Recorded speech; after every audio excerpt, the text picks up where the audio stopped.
చిదంబర క్షేత్రంలో ఎలా దర్శనం చెయ్యాలో అలా దర్శనం చెయ్యగలిగితే, అలా చెయ్యగలిగినటువంటి వాడు ఈశ్వరుని యొక్క అనుగ్రహము చేత పాపరాశిని ధ్వంసం చేసుకుని మోక్షాన్ని పొందుతాడు. ఇక్కడ సాధారణంగా ఒక అనుమానం ఉంటుంది, ఏమిటండి వెళ్ళి ఒక్కసారి అలా దర్శనం చేసినంత మాత్రం చేతనే చేసినటువంటి పాపరాశి అంతా ధ్వంసం అయిపోతుందా అని.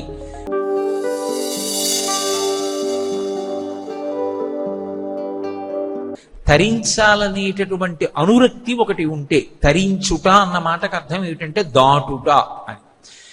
ఏదో ఒక నదీ ప్రవాహం అడ్డంగా ఉందనుకోండి, ఆ అడ్డంగా ఉన్నటువంటి నదీ ప్రవాహాన్ని ఒక పడవ ఎక్కి దాటి వెళ్ళిపోతారు, అప్పుడు ఆ నదీ ప్రవాహాన్ని దాటాడు అంటారు.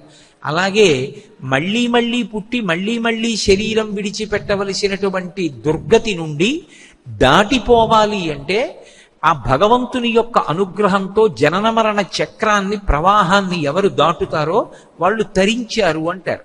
ఆ తరించడం అనేటటువంటిది సాధారణంగా ఒక్క మనుష్యునికే అన్వయం.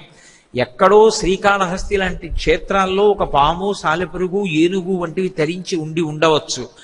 కానీ సిద్ధాంతరీత్యా తత్వతః మనుష్య శరీరం ఒక్కటే తరించడానికి కావలసినటువంటి ఉపకరణములతో ఉంటుంది. ఇతర శరీరములకు ఆ ఉపకరణములు ఉండవు.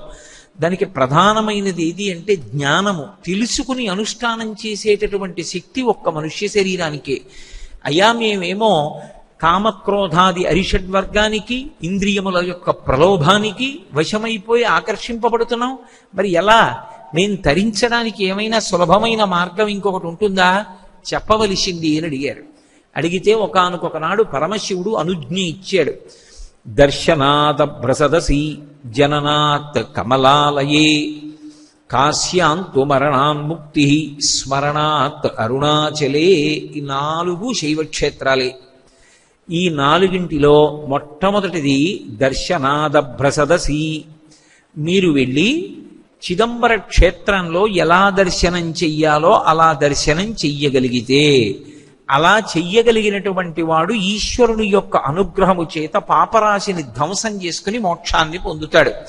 ఇక్కడ సాధారణంగా ఒక అనుమానం ఉంటుంది, ఏమిటండి వెళ్ళి ఒక్కసారి అలా దర్శనం చేసినంత మాత్రం చేతనే చేసినటువంటి పాపరాశి అంతా ధ్వంసం అయిపోతుందా అని. పెద్ద దూది కుప్ప ఒకటి వేశాను అనుకోండి, పర్వతమంత దూది కుప్ప వేశాను. అందులోకి వెళ్ళి ఒకే ఒక్క నిప్పు నెరుసు ఒకటి పడింది, చాలదా ఆ దూది పర్వతం కాలిపోవడానికి? భగవంతుని యొక్క అనుగ్రహంతో కూడుకున్నటువంటి కటాక్ష వీక్షణము చాలు మన పాపరాశి ధ్వంసమైపోవడానికి. అలా ధ్వంసం అవడానికి కారణాల్లో ఒకటి చిదంబర క్షేత్ర దర్శనం. అందుకే కంచికామకోటి పీఠాధిపత్యం వహించినటువంటి ప్రాతస్మరణీయులు, అపరశివావతారులు, మహాపురుషులు ఎవరి పేరెత్తినంత మాత్రం చేత పాపాలు కూడా నశిస్తాయో అటువంటి మహాపురుషులు చంద్రశేఖరేంద్ర సరస్వతి మహాస్వామి వారు దక్షిణ దేశంలో ఉన్నటువంటి చిదంబర క్షేత్రానికి, ఉత్తర క్షేత్రంలో కూడా ప్రతిబింబ స్వరూపమైనటువంటి క్షేత్రాన్ని ఒక చోట ప్రత్యేకంగా కట్టించడం జరిగింది తనని ఆశ్రయించినటువంటి అంతేవాసుల ద్వారా. చిదంబర క్షేత్రం అంత గొప్ప క్షేత్రం. చిదంబర క్షేత్రంలో ఉండేటటువంటి పరమశివుని యొక్క స్వరూపం ఆకాశ స్వరూపము అని పిలుస్తాం. మనకి 8 మూర్తులున్నాయి. పరమశివుని యొక్క సాకార రూపములను 8గా చెప్తారు తత్వతః. అంటే అసలు నిరాకారముగా అంతటా నిండి నిబిడీకృతమైపోయినటువంటి శివస్వరూపాన్ని లోపల ఎవరు ధ్యానము చెయ్యగలడో వాడు ధన్యాత్ముడు. అభిషేకం చెయ్యడం గొప్ప కాదు, అభిషేకం చెయ్యడానికి ముందు శివలింగము యొక్క స్వరూపాన్ని ధ్యానం చేసిన వాడెవరో, ఎలా చెయ్యాలో తెలుసుకుని ధ్యానం చేసిన వాడెవరో వాడికి కేవలము ఆ ధ్యానము చేత సమస్తమైన కోర్కెలు తీరిపోతాయి. అందుకే యజుర్వేదం శివలింగ స్వరూపానికి అభిషేకం చేయడం గురించి చెప్తూ ప్రార్థనా శ్లోకం గురించి మాట్లాడుతూ ఆ పాతాళ నభస్థలంత భువన బ్రహ్మాండమా విస్ఫురత్ జ్యోతిస్ఫాటికలింగమౌళి విలసత్పూర్ణేందు వాంతామృతై అస్తోకాప్లుతమేకమీశమనిశం రుద్రానువాకాన్ జపన్ ధ్యాయేత్ ఈప్సిత సిద్ధయే ధ్రువపదం విప్రోభిషించేచ్చివం అంది.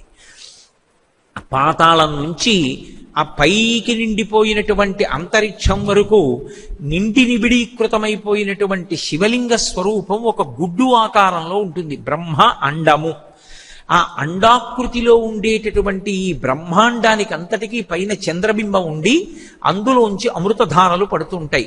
అమృతధారలతో తడిసిపోయినటువంటి ఈ బ్రహ్మాండాన్నంతటినీ ఒక లింగస్వరూపంగా భావించి దానిని కౌగిలించుకుంటే, దాన్ని ముట్టుకుంటే చల్లగా తగులుతుంది. అలా తాను అభిషేకం చెయ్యబోయే ముందు శివలింగం వంక చూసి విస్తారాన్ని ఎవడు ధ్యానం చేస్తాడో, మళ్ళీ దాని సంక్షిప్త స్వరూపాన్ని ధ్యానం చేస్తాడో వాడికి ధ్యాయేత్ ఈప్సిత సిద్ధయే. అంటే శివలింగం ఇలా గుండ్రంగా ఉంటుంది, అది ఇలా ఇలా ఇలా పెరుగుతూ వెళ్ళిందనుకోండి, ఈ శివలింగంలోకి నేను కూడా వెళ్ళిపోతాను, అభిషేకం చేసే నేను కూడా శివలింగంలోనే ఉంటాను. అప్పుడు అది బ్రహ్మాండమంతా విస్తరించేస్తుంది. అప్పుడు దానికి అభిషేకం సహజంగా చంద్రమండలంలోంచి పడుతున్నటువంటి అమృతధారల చేత తడుస్తుంది. అది మళ్ళీ ఇలా తగ్గుతూ తగ్గుతూ తగ్గుతూ వచ్చిందనుకోండి, నా ఎదురుగుండా గుండ్రంగా శివలింగంగా కూర్చుంది. అలా ఉన్నది ఇలా ముట్టుకుంటే చల్లగా అమృతధారల చేత తడిసినటువంటి శివలింగాన్ని ఎవడు ధ్యానం చేశాడో, ఎవడు రుద్రాన్ని జపం చేశాడో, ఎవడు రుద్రంతో తదేక దృష్టితో అభిషేకం చేశాడో, ధ్యాయేత్ ఈప్సిత సిద్ధయే ధ్రువపదం విప్రోభిషించే శివం. అటువంటి వాడి యొక్క ఈప్సితములంటే కోర్కెలన్నీ సిద్ధించుతున్నవి. అటువంటి పరబ్రహ్మస్వరూపమైనటువంటి పరమశివుడు 8 రూపములుగా మనకి కనపడుతుంటాడు సాకారంగా వచ్చినప్పుడు. ఒక రూపంతో వస్తే 8 రూపాలు. అదే శంకరాచార్యుల వారు దక్షిణామూర్తి స్తోత్రం చేస్తూ భౌరంభాంశనలో నిలోంబర మహార్నాథో హిమాంసు పుమాన్ ఇత్యాభాతి చరాచరాత్మకమిదం యస్యైవ మూర్త్యస్తకం నాణ్యత్కించన విద్యతే విమృశతాం యస్మాత్ పరస్మాత్ విభో తస్మై శ్రీ గురుమూర్తయే నమ ఇదం శ్రీ దక్షిణామూర్తయే అంటారు.